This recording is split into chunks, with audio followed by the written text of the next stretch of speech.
Times were hard on Sir Handel and Peter Sam's old railway. The line had lost a lot of money and had to sell off most of their engines to keep going. Now it was only Stuart, Falcon, and old dependable Duke who kept the railway running.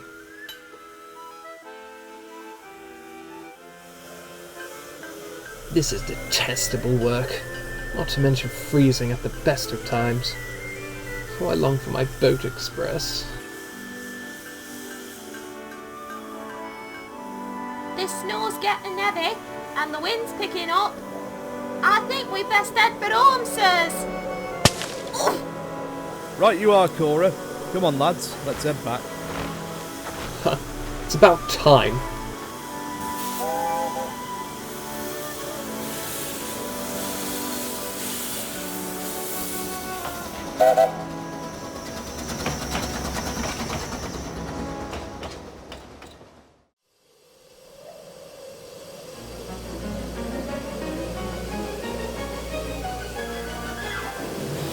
Oh, Falcon, thank goodness you've made it back safely. Quickly now, come in out of the blizzard. Bring poor Cora in with you. She must be frozen. Yes, Grandpa, stop fussing. Oh, hello, Falcon. You know, I think there's a hole in the roof, and I'm trying to find it. Good for you, Stuart. Hold on. What's that? Shush, Stuart. I can hear something. Your hearing must be going, Grandpa. I can't hear anything.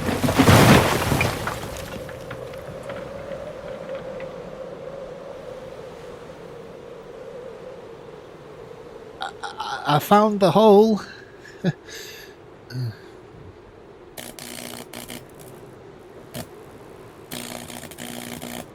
No.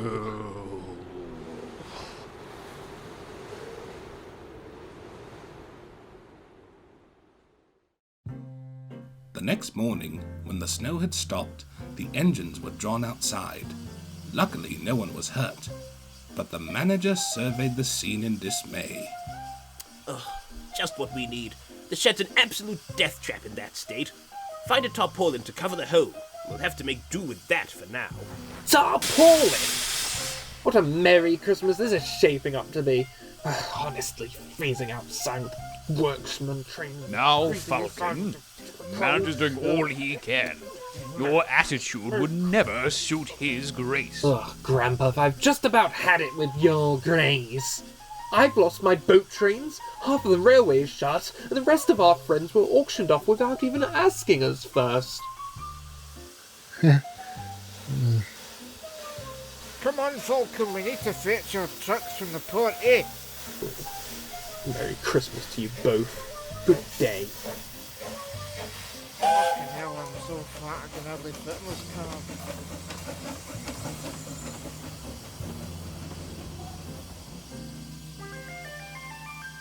What are we to do now, Grandpa? Whatever we can, young'un. Keep faith. I believe we can weather this together. Stuart tried his best to look cheerful, but felt dreadfully miserable inside.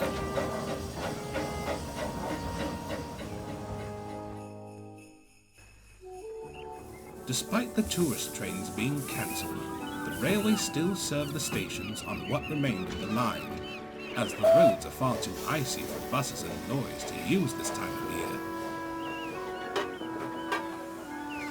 Goodness me, Stuart. You look as if Christmas has been cancelled. Whatever's the matter? Oh dear, Ma'am. It's our shed. The roof has collapsed and now we're to sleep under a tarpaulin. Our manager says we can't afford the repairs, Ma'am. Oh, that's awful Just before news. Christmas, no less, so... However, can we help? Oh, no. Thank you, my friends. It's awfully kind, but I shouldn't like to bother you. Not when you should be spending time with your families. Nonsense. We'd like to help. Mrs. Gregor Quite nicely, you know, I remember in the winter of 19... Meet us back here for your next train, and make sure to bring a couple of trucks with you. And with that, the passengers marched out of the station, leaving poor Stuart feeling most perplexed. Presently he returned, and as instructed with 2 wagons in tow, to find the same group of passengers waiting on the platform. They had planks of wood and sheets of tiles. Beg pardon, ma'am, sirs. What are you all doing? We're going to help mend your shed. Oh, no, you're much too busy No and... excuses, Stuart. You little engines take such good care of us all year round. It's only fair that we repair you in your hour of need. Come along, everyone. They quickly loaded his trucks and bundled into the coaches. Stuart bubbled merrily away.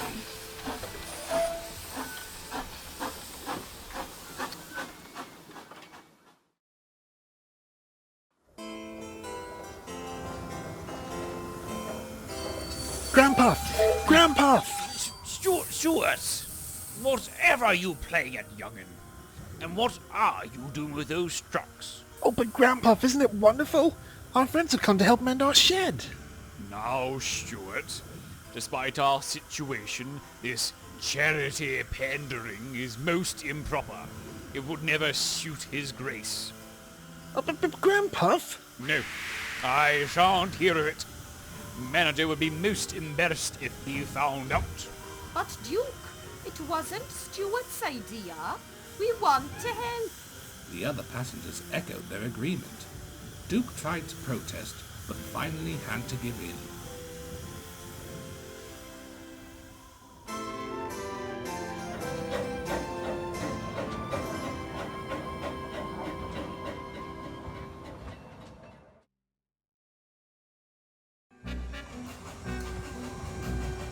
Meanwhile, further up the line, Falcon had run into some woolly trouble. Ah, stupid animals. Come on, get going. Be careful, Falcon. I'm not sure how secure the snow is. This is the last straw. Move!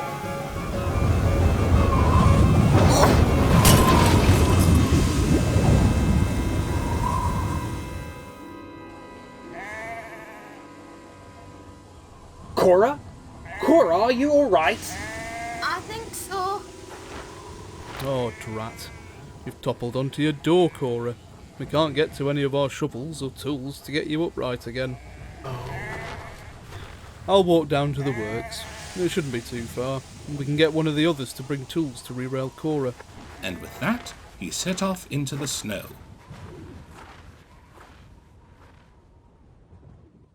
Back at the sheds, Duke, Stuart, and the passengers were admiring their handiwork.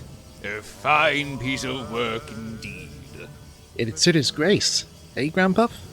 Oh, certainly. Thank you, everyone, for your generosity. Before anyone could reply, the workmen arrived with worrying news. Hello, everybody. Falcon's caused a small avalanche, and now Cora and the men are stranded up the line. Oh, heavens! Right. We must go and help them immediately. Are there any workmen here who could lend a hand? Hello, Duke. I'm afraid not. They're all still up the valley with Falcon. Yeah, well, perhaps we could. No. I'm sorry, my friends, but you've done more than enough to help. It sounds to me like you don't have much of a choice, Duke. Besides, them's probably my own sheep that caused this palaver in the first place. Once again, Duke had to admit defeat. The passengers climbed back into the coaches. They heroically set off to the rescue.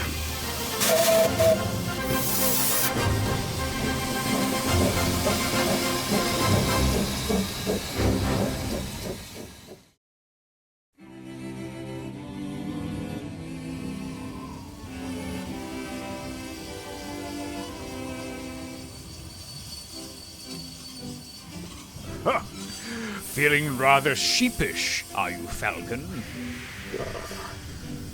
What sort of cruel creature would make a pun at a time like this? Come on. And so you should, making for a joke stranding at a time poor like this. Cora and the men. He was only trying to shift the sheep, Duke. I see. Let's get to work then, shall we? The sheep had meandered back to their field, so everyone set to work clearing the snow and jacking Cora up. They cheered when, with a thud, the wheels returned to firm graves.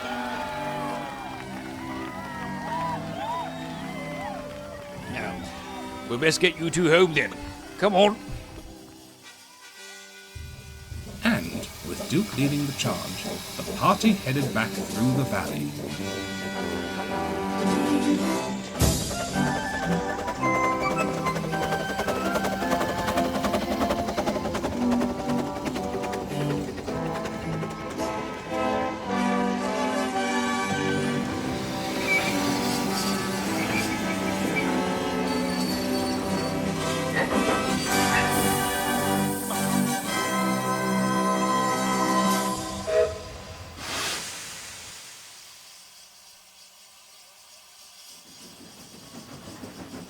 Falcon was rather surprised when he was pushed back into the shed that evening.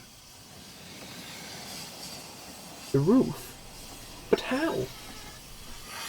You can thank our friends for that, Falcon. You did this for us. Of course we did. We might not be as hoity-toity as those posh foreign visitors who used to ride on your boat trains, but your little railway is essential to us all year round. Falcon didn't know what to say. He was rather overcome by it all. At last, he managed a quiet, Thank you. Quite the Merry Christmas after all, eh? Falcon smiled at this. The passengers and workmen stayed well into the evening with the engines, laughing, singing, and telling stories of happier days in the past. It came to an end all too soon, as, once again, the passengers boarded the coaches and Stuart took them home. Once they had gone, Falcon whispered to Duke. I'm sorry I was so rude, Grandpa. Thank you for coming to rescue me, especially after I've been so foul. Yeah, you were quite foul. Don't mention it, Falcon. No matter what happens, I believe we have great friends here. Friends that would... Suit his grace. Oh, yes. That'd suit his grace very well indeed.